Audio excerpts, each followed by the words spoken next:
芝加哥闹鬼饭店1106号房的低语者。芝加哥，一座融合了现代都市与历史记忆的城市。高楼林立之间，有一栋外观雅致的百年建筑，在夜幕降临后，藏着不为人知的过往。今天，我们将带你走进一间真实存在于芝加哥市中心的饭店，一间看似高雅的住宿空间，却曾有旅客在深夜听见低语，看见幽影，甚至感受到不可言喻的压力。它就是曾被称为 Burnham Hotel 的100年历史建筑，而今天的故事就发生在那扇沉默的1106号房内。故事的开端来自一栋拥有100年历史的建筑物，它原名为 Reliance Building， 由芝加哥建筑大师丹尼尔·伯纳姆 Daniel Burnham 设计，于1895年完工。这座建筑被誉为芝加哥学派建筑的代表，并在1999年被列为美国国家历史地标。在它辉煌的建筑美学背后，曾经是办公室、诊疗所，甚至短期的旅馆空间。无数人曾在这里工作、就诊，甚至默默离世。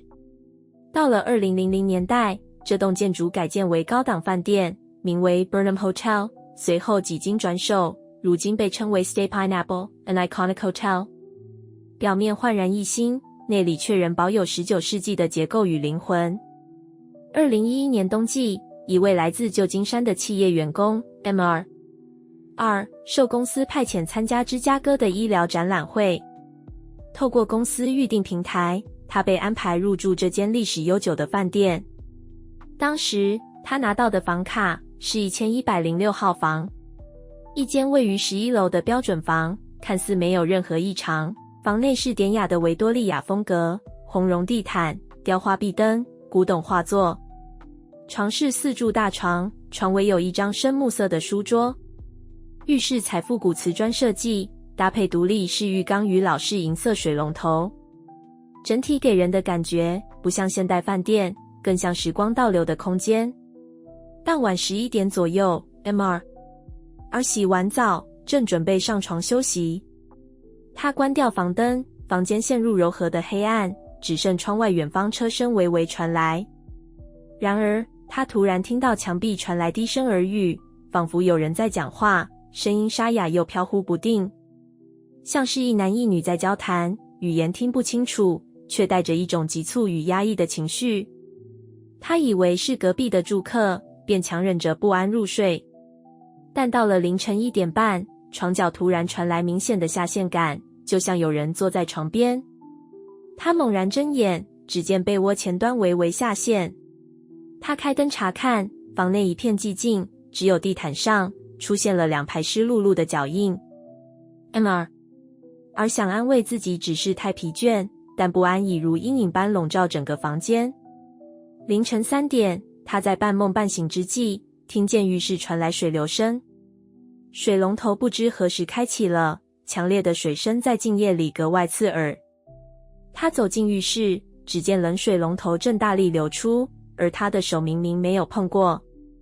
他关上水龙头，却发现镜子上多出几道类似指痕的痕迹，像是有人在雾气中画过的轨迹，却无法用手擦去。隔天早上 ，Mr. 向柜台询问是否有住客反映过怪声或水管问题。饭店经理表情明显闪烁，只说这栋楼有100年以上历史，偶尔会有些特殊的状况发生。Mr. 趁空档在网络上搜寻关键字 Burnham Hotel 11楼 Haunted， 结果让他背脊发凉，查询到最早的一笔记录于1921年，一位女性牙医在11楼开设私人诊所，被发现坠楼身亡。报道称是意外，但附近居民始终怀疑是他杀，动机不明。在1950年代整修期间，工人于11楼墙壁内发现就是麻醉设备与干涸血迹，警方未有进一步调查记录。最诡异的事件在1973年，一对夫妻在1106号房发生激烈争执后，女方神情恍惚走出房门，失踪数日。后来被发现衣衫不整倒卧在大厅楼梯间，生还但失忆。时至今日，这栋饭店仍正常营运，但有些导览团会带人来到外墙前，讲述1106至1109号房的种种异象。据说，只要连续3晚听到敲门声而选择不回应，房内的画作就会慢慢歪斜，直到第3晚自行坠落。也有人表示，在窗边看见一位穿白色袍子的女士背对站立，但在靠近时却凭空消失。而最后还是完成了芝加哥行程，但从此再未选择住在历史建筑中。